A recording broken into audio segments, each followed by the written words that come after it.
Dear students, आज सोन topic muscular और कंट्रेक्टाइल टिश्यू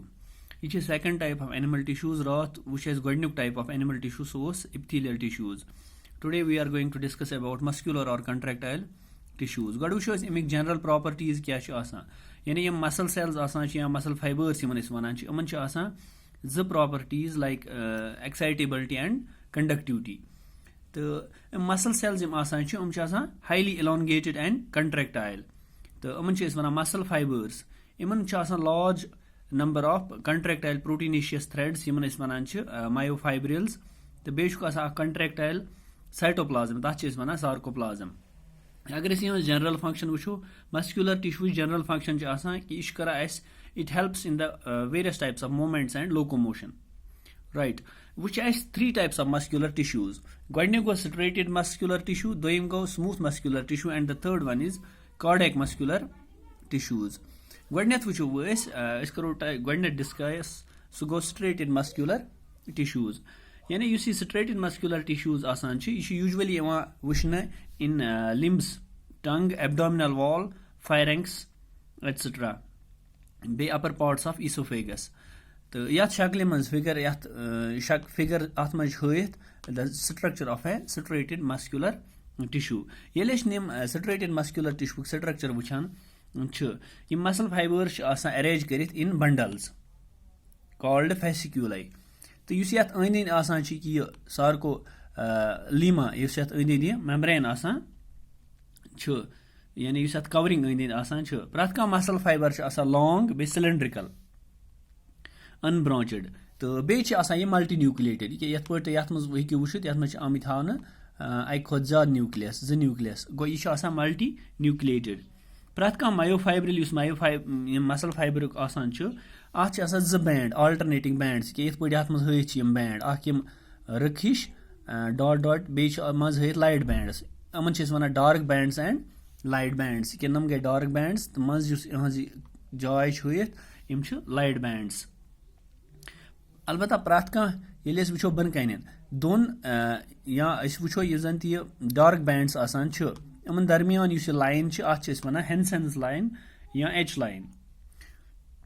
इथे पे दोन लाइट बैंडन दरमियान कि दोन डबन दरमियान लाइन अत वन जेड लाइन इन दरमियान डिस्टेंस दोन जेड लाइन अत वन सार्कोमियर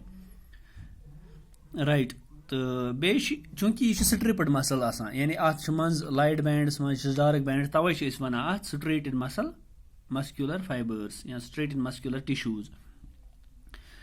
तो यम मसल फाइबर्स यानी यह muscular tissue under the will of an animal तवे वन अत वॉलंटरी मस्कुलर फाइबर्स तो यम ही muscle fibres mainly attach to the bones या स्केलेटल सिस्टम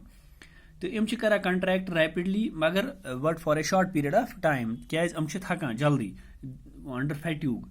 तो यम कर मदद in locomotion and movement of voluntary organs of the body यानी तम organs which are under our own will यानी मर्जी पे यो हिलावन या पकुन या रुकुन फॉर एग्जांपल लेग्स वगैरह हैंड्स आर्म्स यम सारी इन वन वॉलंटरी ऑर्गन्स तो अम पे दोयम टाइप ऑफ मस्कुलर टिश्यू सह गो स्मूथ मस्कुलर टिश्यूज इत पे तुम आमुत यूजुअली वुचन smooth muscular tissues in visceral organ मज फॉर एग्जांपल अगर स्टमक वो इंटेस्टाइन वो या blood vessels iris of eye ureter etcetera तवे वन अमन विसरल मसल्स यह कि शक्ल मज इन फिगर 19 अनस्ट्रेटेड या स्मूथ मसल फाइबर्स चूंकि यह alternating light and dark bands कहें तवे वन अनस्ट्रेटेड मसल फाइबर तो यह अंद यह मसल फाइबर अत अंद प्लाज्मा मेम्ब्रेन अंद सार्कोलीमा कहें बे यूनिन्यूक्लिएटेड यानी अकुई न्यूक्लियस अत मज बे स्मॉल साइज्ड बे स्पिंडल शेप्ड अमन मज alternating light and dark bands कह तवे वन अत अनस्ट्रेटेड या स्मूथ या अनस्ट्रिप्ड मसल फाइबर दीज यम अंडर अवर ओन विल कहें तवे वन अमन इनवॉलंटरी मसल्स तो यम बे अटैच्ड बोनन सहें यम कर कंट्रैक्ट स्लोली मगर for a longer period of time क्या थकान they are called non-fatigue muscles also تِم چھِ کران اَسہِ مدد in involuntary movements like involuntary movement of gut, ureter چھُ آسان, genital ducts آسان چھِ, یا to move food and urine and sex cells respectively. یِتھَے پٲٹھۍ وٕچھو أسۍ وۄنۍ third type of muscular tissue that's called cardiac muscular tissues. یُس یَتھ شکلہِ منٛز یہِ کہِ اَمِچ سٹرکچر ہٲیِتھ چھُ, یہِ چھِ یِم ہی مسل cardiac muscles چھِ یِوان وٕچھنہٕ in the myocardium of heart. یِہُنٛد ییٚلہِ أسۍ جنرل سٹرکچر ییٚلہِ أسۍ یِہُنٛد سٹرکچر وٕچھو, یہِ چھُ آسان سِملر ٹُو سٹریٹڈ مسل, یعنی اَتہِ تہِ چھُ آسان ڈارک بینڈ تہٕ بیٚیہِ لایٹ بینڈس. بیٚیہِ چھِ آسان اَتہِ واریاہ مایٹوکانڈریا اینڈ کورڈ ود اے سارکولیما, یِتھ پٲٹھۍ یَتھ شکلہِ منٛز ہٲیِتھ چھُ. مگر یِم چھِ آسان سِملر ٹُو سموٗتھ مسل فایبٲرس ان بیٖنگ یوٗنِنیوٗکلیٹ اینڈ انوالنٹری, چوٗنکہِ یِمن منٛز تہِ چھِ آسان اکُے نیوٗکلس, بیٚیہِ چھِ یِم آسان انوالنٹری, یعنی یِم چھِنہٕ آسان اَسہِ انڈر اور اون وِل چھِنہٕ یِم آسان کِہینۍ تہِ. رایٹ, تہٕ یِہُنٛد they show rapid and rhythmic contraction, یِم چھِ ہاوان اَسہِ ریپِڈ تہٕ بیٚیہِ رِدمِک کنٹریکشن, تہٕ these help in pumping and distributing blood to various parts of the body. Cardiac muscle fibers.